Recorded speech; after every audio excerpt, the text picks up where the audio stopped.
Sofia was a 25-year-old Peruvian girl who married very young. Her partner was a baker who unfortunately liked parties and entertainment very much. He was very violent, and the young girl got used to this mistreatment from her partner. She became pregnant, and a week before giving birth, her young partner had been assaulted in one of the 3 bakeries he owned, and unfortunately lost his life arriving at the hospital. If you want to know what happened to Sofia, we invite you to join us to watch this incredible story. Sofia was a very humble girl who at the age of 18 went to work in the bakery of Alberto, the young 25-year-old businessman who had inherited his parents' 3 large bakeries. If you like our content and want to see more, I invite you to subscribe to the channel and click the notification bell to receive the latest videos. Now, enjoy the story. Alberto was responsible, but whenever he finished his workday, he always liked to go out and spend his money on women and parties, no matter how much he might spend. The next day, Alberto would arrive in a bad mood and begin to check on the business, since there were about 25 people working in the bakery, and every time he arrived, people would get nervous and say, "Look, the boss is here, clean up quickly." Alberto saw a very pretty girl when he came in and immediately said, "Hey, what's your name?" She said, "Sofia," and the young man was amazed by the beauty of that young lady. A week later, Alberto would talk to her and ask her out. The young woman had just finished high school and only wanted to work to help her mother, who was very ill. Alberto would start to fall in love with her, and after almost 6 months, they became sweethearts. Apparently, the young man was changing, and he was leaving the parties and women aside. The people at work began to get more fond of Sofia because thanks to her, they had a better quality of work and the deals were better because she was talking to her boyfriend at that time. Things would begin to change. When both went to live together, both would get married and would have one of the best parties in the city. Time went by, and on their honeymoon, they went to Dubai. Everything seemed like a dream for the young girl, and after a month, she would return to see the business, and Alberto would receive a supposedly encouraging call where she was told, "My love, I'm pregnant." The young man apparently did not agree that his young wife was still pregnant and told her, "I don't want to be a father yet. I want to continue traveling, having fun.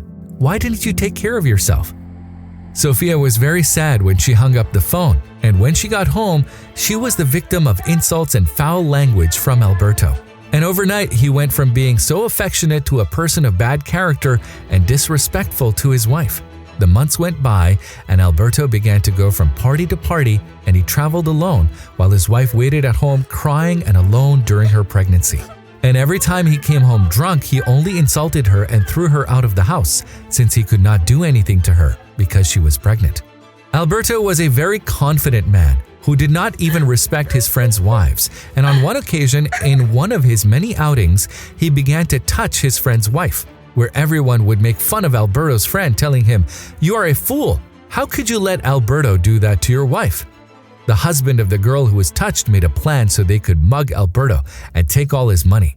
When leaving his bakery business, Alberto was intercepted by some men in black who wanted to throw him to the ground, but the young businessman did not let them steal anything, and seeing his reaction, the 2 criminals took out a gun and misused it, leaving Alberto very bad, and unfortunately, he would lose his life. Sofia was pregnant, and she would listen to her cell phone, where they sadly explained everything that had happened in one of the 3 bakeries that her young husband owned. The young mother just said, "What am I going to do now? My husband died and I'm alone. Why, my God?" The young woman would be very ill and alone, and on top of that, she was about to give birth, and her deceased husband had no family in the country, and they had not even arrived for the burial. After Alberto's funeral, the young mother was very lonely and sad and felt some contractions and pains, where she immediately took some things she had bought for the baby that was on its way and went to the clinic. After being there for more than 6 hours, a very strong baby was born with 4 kilos and 250 grams named DARIO, a little boy very similar to his father. The nurses congratulated Sofia, telling her, "You have a very strong baby." Sofia, leaving the clinic, would go home and would receive another very shocking news, and it was that her mother, who upon learning that her daughter Sofia was going to give birth alone, wanted to go accompany her, and when she was going down the stairs, unfortunately took a wrong step, where she would fall very badly and would lose her life. The young mother could not believe what was happening, and now this was happening to her mother. Her son had just been born, and the one who was supporting her at that moment was a young baker who worked with her and had been her friend for years. The young man's name was Renato, and he pretended to be Sofia's friend without imagining that his intentions were something else. After Sofia's mother's funeral, she was very lonely, and Renato always accompanied her for whatever she needed. He drove her car, helped in the kitchen, watched her business, and little by little, he gained her trust. As time went by, it seemed that Sofia's sadness about her husband and her mother was wearing off, and Renato, now more confident, asked her to have a more formal relationship, telling her, "Sofia, it's been 4 years and you realize that I'm not a bad person, nor am I interested. I don't want your bakeries. I only want your love." Renato did not want Sofia's son, as he knew that in the future he would be a hindrance to him. Renato, after a while, would start a relationship with Sofia, where everything would be nice. She managed the bakery business, where they made good money every week, while little Dario, already 6 years old, was beginning to realize things. One day, Renato left Sofia in one of the bakeries counting the money they had earned. While he took a woman to the house, thinking there was no one there, he began to satisfy his most intimate instincts, and little Dario, thinking it was his mother, would open the door and open his eyes, saying, "Renato, why are you doing this to my mom?" Immediately, Renato told him, "If you open your mouth, your mother will pay the consequences." The frightened little boy went to his room to cry and said nothing. He was very scared with the words Renato told him.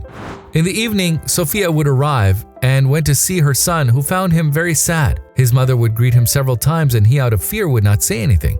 The next day, all ready to have breakfast, the little scared boy would come downstairs without imagining that Renato already had a plan against the child. Renato prepared breakfast, where he would serve the child and his mother. They would all talk in a very peaceful way. The child, with a sad look, did not say anything, and at that moment his mother only said, "What is it, Dario? I think I will have to take you to the psychologist." Dario just shook his head and sadly went to his room. He would arrive at lunchtime, and his mother went upstairs to tell him and saw that her youngest son was very ill, convulsing. They immediately called 911, and he would be taken to a hospital. Apparently, Renato's plan did not work very well, and he was very nervous. The doctor asked Sofia if the child had eaten anything wrong, and they said no, everything was fine. The doctors did the respective tests and told Sofia that her child had been intoxicated, and that unfortunately he was in a coma, and that all that was left was to wait. This seemed perfect to Renato because the child might never wake up again. Sofia was in the hospital for more than 6 months, and the child would not wake up, and there was no good or positive reaction from the child. While Renato saw her business, the doctors did not give him hope, and when Renato arrived at the hospital, Sofia would only cry, and Renato would hug her very tightly, and speaking in his mind, he would say to himself, "It is not long before you will be the owner of your house and the bakeries you have and your money in the bank." Sofia went to the bathroom to wash her face, and Renato said to the child who was lying on the bed, "We are almost ready to disconnect you, brat." And after 5 minutes, Renato said to Sofia, "Sofia, it is better that you disconnect him and let him rest." At that moment, Sofia saw that her son had tears in his eyes, and she ran to the doctor and the nurses, who immediately checked him and said that the little boy had regained consciousness and was stabilizing, and apparently it was a miracle from God. One of the nurses had noticed that every time Renato arrived at the hospital and entered the child's room, he shed tears, and the nurse told the doctor, who decided to do something. He let Renato and Sofia leave, and as soon as there was any news, he would inform her. Renato began to go more often to do something, but they only told him that the child did not respond, and he went home quickly, not knowing that the child gradually began to talk and say why he had been like that. The nurse immediately called the doctor, and when he heard what the little boy was talking about, he slowly called his mother saying, "Ma'am, I need you to come to the hospital alone. Do you understand me? You alone." Sofia, upon hearing what the doctor said, replied, "Don't worry, doctor, I will go alone. My partner is on business." When she arrived, the lady saw the child and could not believe it. She hugged him so tightly that he barely and slowly said, "Mom, I have to tell you something." And the child began to tell her everything that Renato had done to him. "Mom, he cheated on you. I saw him with another woman, and he told me not to tell you anything, because if not, he would attempt against you." The mother could not believe it and hugged her son very tightly, telling him, "I'm sorry, my son. It's all my fault. I should not have brought that man into my house. I felt so lonely because of your father's death and then my mother's death. Forgive me." Immediately, Sofia denounced Renato to the authorities, and he was arrested and sentenced to life imprisonment for attempting against the life of the child. while Dario would be in rehabilitation with his body and psychologically and would return to his normal life, and that would serve as a lesson to Sofia in knowing who to trust. If you liked the video, please give it a thumbs up and consider sharing it with someone who may find it interesting. Thanks for watching, and I'll talk to you in the next one.